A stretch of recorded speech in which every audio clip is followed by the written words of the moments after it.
हाय रे सरकार, हाय हाय। शंभू जी तुम आगे बढ़ो, हम तुम्हारे साथ हैं। शंभू जी तुम चारे बाजू ध्यान रखजो। આપણા નેતા શંભુજીએ આપેલ બંધનું એલાન તોડવાની કોઈ હિંમત ન કરે. અને હા, કોઈ અજાણતામાં પણ રોડ ઉપર આવી ચડે ને તો એના હાથ પગ તોડી નાખજો, સમજ્યા? તમે ચિંતા ના કરો ભીખાજી, બધું અમારી પર છોડી દો. ચાલો. શંભુજીના બંધનું એલાન છે, કોની તાકાત છે તોડવાની? કોઈની નહીં. આવડી કોણ ટપક્યો? કોઈ મરવાનો થયો લાગે છે.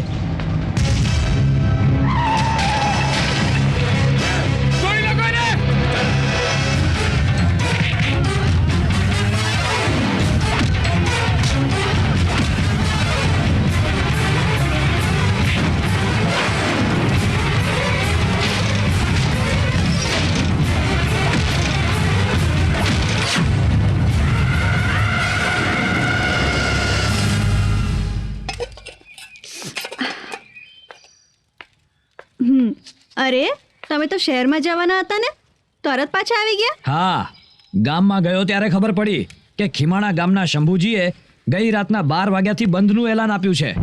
રસ્તા પર ચકલુંય ફરકતું નથી, બધુંય બંધ છે. જવું શી રીતે અને કોઈ વાહન ચલાવવાની હિંમતે શી રીતે કરે? એના માણસો ચારેય બાજુ હથિયાર લઈને ઊભા છે. એમાં આપણા જમાઈ પણ હશે ને? એ તો શંભુજીના ખાસ માણસ છે. હાય રે, નસીબે આપણી સાથે કેવા ખેલ ખેલી રહ્યું છે. દીકરીના લગ્ન ખીમાણા ગામના જુવાન જોડે કર્યા ત્યારે ખબર નહોતી કે આપણા દિયોદર અને ખીમાણા ગામ વચ્ચે આટલું મોટું વેર બંધાશે. સાચી વાત છે.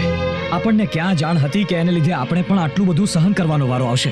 દીકરી હંસાને પહેલી સુવાવડના સારા પ્રસંગ માટે તેડી લાવ્યા તોય એમના મોડા ચડેલા હતા. અને એમાંય વૈદરાજે કહ્યું કે દીકરીના શરીરમાં લોહી ઓછું છે. એટલે હું તો ચિંતામાં અને ચિંતામાં અડધી થઈ ગઈ. જલ્દીથી હેમખેમ પ્રસંગ ઉકેલાઈ જાય તો સારું, નહીતર આપણી પર ઘા કરવા એ લોકો કંઈક ને કંઈક બહાના શોધતા હોય છે. પણ હવે હંસાને કેમ છે? તમારા ગયા પછી થોડી તબિયત બગડી હતી, તે ગંગાબેનને બોલાવી લીધી છે, અંદર જ છે. કાશીબેન, હંસાને સખત તાવ ચડ્યો છે, વેદરાજને જલ્દી બોલાવવા પડશે. અરે ઊભા છો શું? જાઓ ને જલ્દી વેદરાજને બોલાવી લાવો ને. હા હા, જલ્દી બોલાવી લાવું છું. દીકરી હંસા, હિંમત રાખ બેટા, હિંમત રાખ. દીકરી ઘબરાઈશ નહીં બેટા.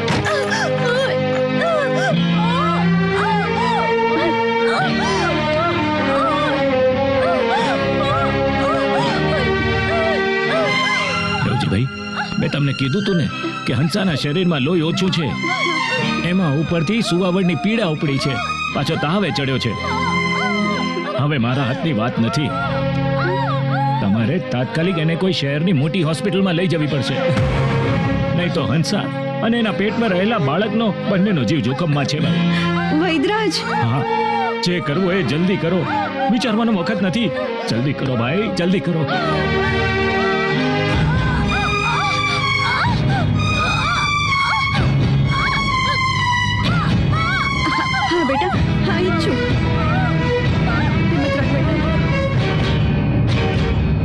શું વિચારો છો? જલ્દી વાહન લઈ આવો. અરે પણ ગામમાં બંધનું એલાન છે, કોઈ આવવા તૈયાર નહીં થાય. કઈક રસ્તો તો કાઢવો પડશે ને. અરે તમે દીકરીના બાપ છો, એ પારકું ધન છે. એને કઈ થઈ ગયું તો આપણે અપઘાત કરવો પડશે. અરે આપણે કોઈને જવાબ નહીં આપી શકીએ. મને લાગે છે કે આપણે જમાઈને પણ વિનંતી કરી જોઈએ. એનું નામ ન લો. એને એની ધણીયાણીની જરાય પડી નથી, કારણ કે શંભુજી જેનો સાચો ધણી છે. હવે જટ ગામમાં જાઓ, કોઈને હાથ પગ જોડીને પણ લઈ આવો. અરે જટ જાઓ.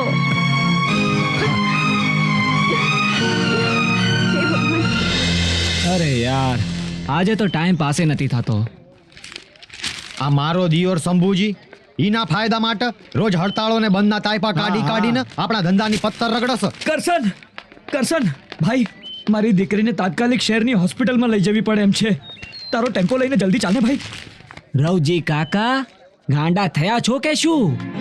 અરે પેલા શંભુજીના માણસોને ખબર પડશે ને તો મને અને મારા આ ટેમ્પોને તોડી નાખશે, તોડી. હું તને 2 હાથ જોડું છું. તમે તો 2 હાથ જોડશો, કારણ કે તમને તમારી દીકરી દેખાય છે, પણ અમારે બાળ બચ્ચા ને બૈરું ઘરમાં છે કે નહીં?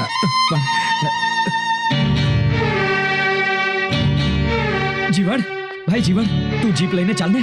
મારી દીકરી હંસાની તબિયત બહુ જ ખરાબ છે. જોઈએ એટલું ભાડું આપીશ બેટા, ચાલ ને. ના ના રવજી કાકા, તમે ગમે તેટલું ભાડું આપો, પણ આવા બંધના વાતાવરણમાં જીપ કાઢીને મારે મારો જીવ નથી ગુમાવવો. અરે હું તો શું, આ કોઈ પણ તૈયાર નહીં થાય. પૂછો મુખી બાપાને. મુખી બાપા, તમે તો જાણો છો કે મારી દીકરી પહેલી સુવાવડ માટે મારે ઘેર આવી છે. એને સખત તાવ ચડ્યો છે અને વૈદ બાપાનું કહેવું છે કે એને તાત્કાલિક શહેર લઈ જવી પડશે. કોઈ વાહનવાળો આવવા તૈયાર નથી. તમે કહી જુઓ ને, મારી દીકરીનો જીવ જોખમમાં છે મુખી બાપા. અરે જીવણ, મુખી બાપા, તમે તો જાણો જ છો, આપણા ગામે સંપ કરીને શંભુજીને ચૂંટણીમાં હરાવ્યો ત્યારથી એ કાળો નાગ બનીને ડંખ મારવા અધીરો થઈ રહ્યો છે. અરે આપણા ગામના લોકો પર હુમલો કરવા એ કોઈનું કોઈ બહાનું શોધતો જ હોય છે. અને એટલે જ હાર્યો જુગારી બમણું રમા એમ લોકોને ખોટે ખોટા બંધના એલાનો આલી ભરમાવી રહ્યો છે. હા, દર વખતે ખેડૂતોના પાકની કિંમતમાં વધારો કરાવે અને વધેલી કિંમતથી પોતાના ખિસ્સા ભરે, અને ખેડૂતોના ભાગે તો એ જ કિંમત આવે જે દર વર્ષે મળતી હોય. પણ આજે આપણા ગામની દીકરીનો જીવ જોખમમાં છે એટલે. પણ મુખી કાકા, આ શંભુજીના ગુંડાઓને વીંધીને જવાની તાકાત કોની છે? સૌને પોતાનો જીવ વાલો હોય છે. આજે આ રવજીની દીકરી શહેરમાં નહીં પહોંચે તો આપણા આખા ગામનું નાક વળાઈ જશે. આ રવજીની દીકરી એટલે આપણા ગામની દીકરી કહેવાય. અરે શંભુજીના નાગના રાફડામાં પગ મૂકી એના ખોટા બંધની હવા કાઢી નાખે એવો કોઈ મરદ-જણ નથી આ દિયોદર ગામમાં.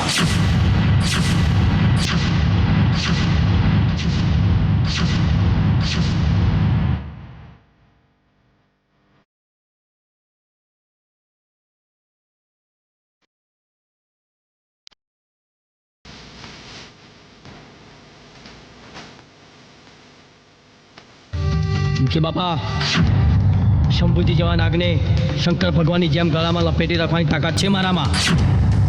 માથે કાળ ભમતો લાગે છે એટલે સામે ચાલીને કાળી નાગને છંછેડવા જાય છે. એ જીવાણ,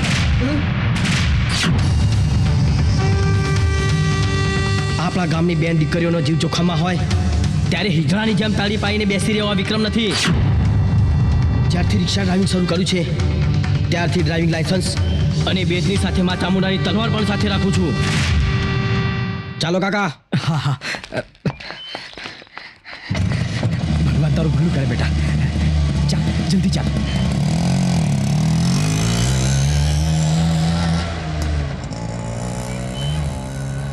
શાબાશ દીકરા વિક્રમ, શાબાશ. દિયોદરની માટીમાંથી હજી મર્દાનગીનું પાણી ઓછું નથી થયું.